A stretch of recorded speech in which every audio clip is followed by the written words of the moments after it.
taking the mind away from the victory, taking the mind away from the defeat, taking the mind away from the gain, taking the mind away from the loss, taking the mind away from the joy, taking the mind away from the sorrow, shifting the attention to the one to whom these are. The same as to whom this thought is. To whom this thought is, taking the attention away from that particular thought. Here, apply the same technique to lift our attention away from the pairs of opposites and shift the attention to the one to whom these, the one who is the witness of this.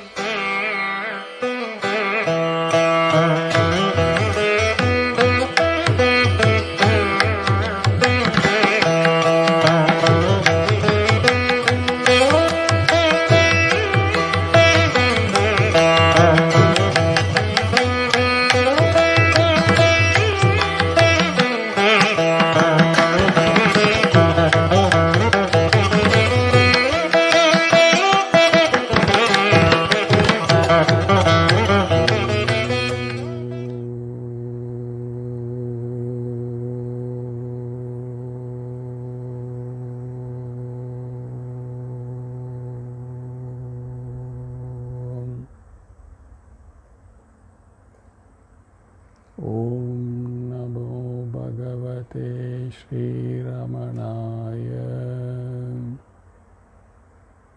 Hari Om. Glad to be here today again on yet another opportunity to reflect aloud in this Ramana Atma Vichara series. Today we are going to examine one important quality which is talked about in Bhagavat Gita and connect it with Bhagavan Ramana Maharishi's Vichara technique. The quality what we are going to talk about is samatvam, equanimity. It's talked about in many places in Bhagavad Gita. In one place it is said, samatvam yoga uchyate. The yoga is nothing but equanimity of the mind.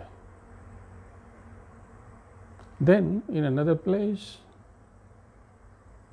the samatvam is further indicated, elaborated as sukha dukkhe, labha alabhau, jaya ajayau.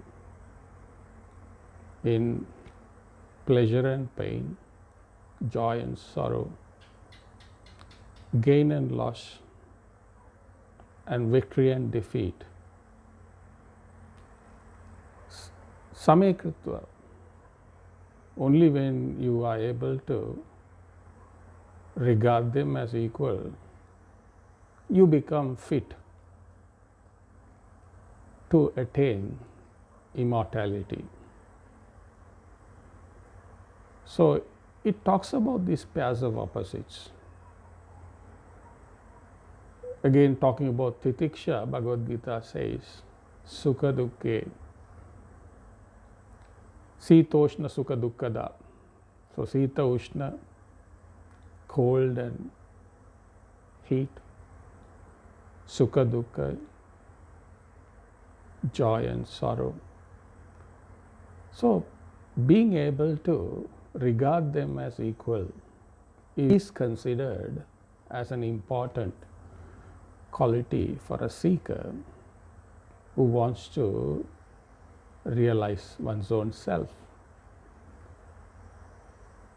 Why it is indicated there as an important quality is that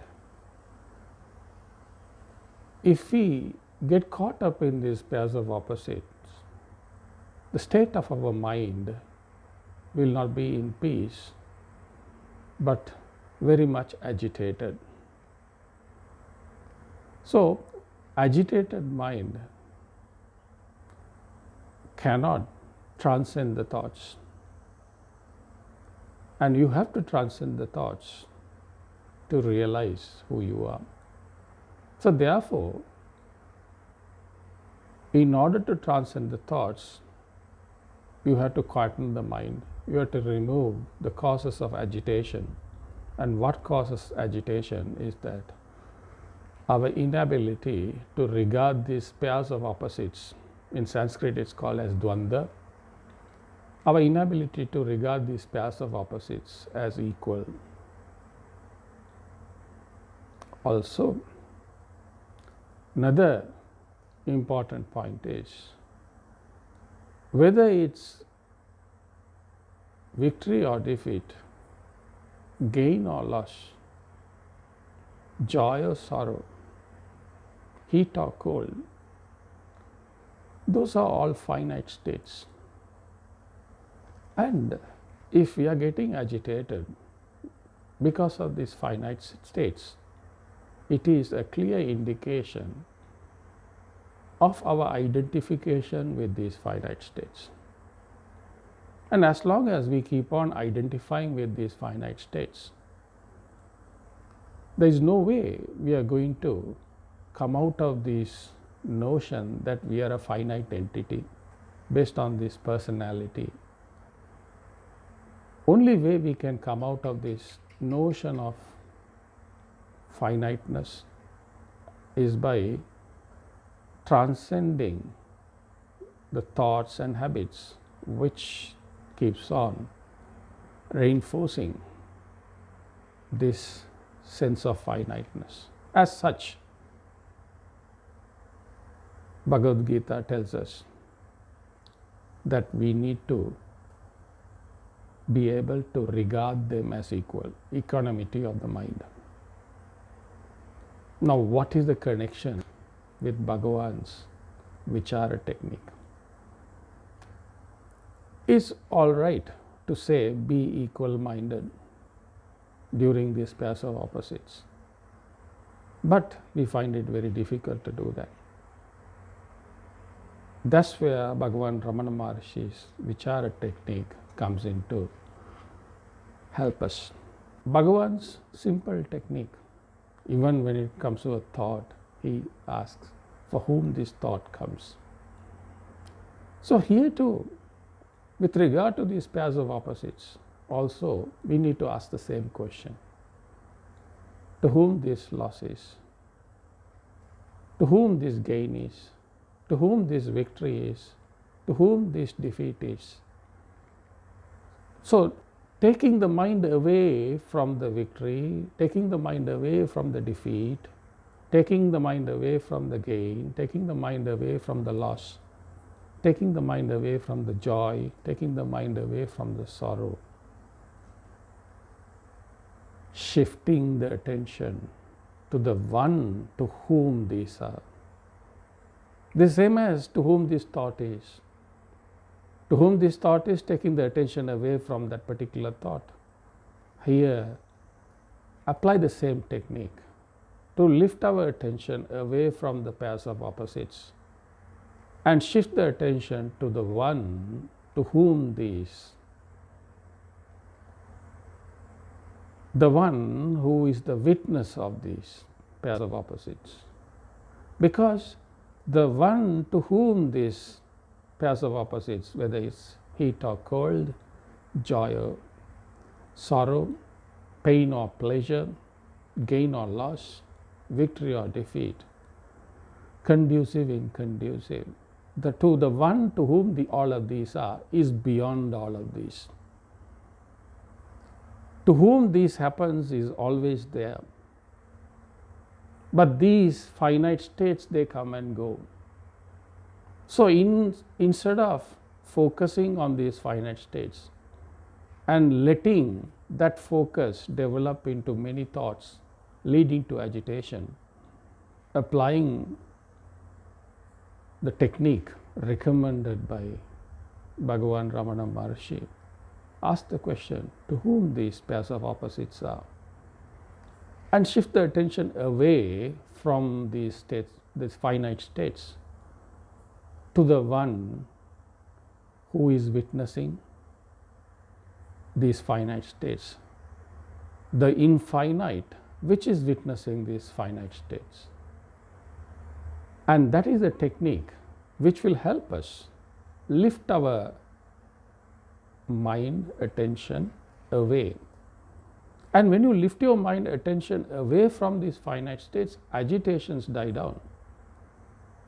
And when the agitations die down, also, as you have made it a point to shift your attention to whom, so you are not shifting your attention to something else which will lead to any other agitation. So you have figured out a way to keep your mind peaceful and quiet. And that peaceful mind, quiet mind, thoughtless mind, where there are no definitions of one's own self in terms of finite entities, is where one comes to experience one's own self, which is of infinite nature, which is of blissful nature. So, samatvam, equanimity of the mind, is essential to realize one's own self, to realize immortality. One can realize the goal of human birth. Om Namo Baghavathe Shri Ramanaya.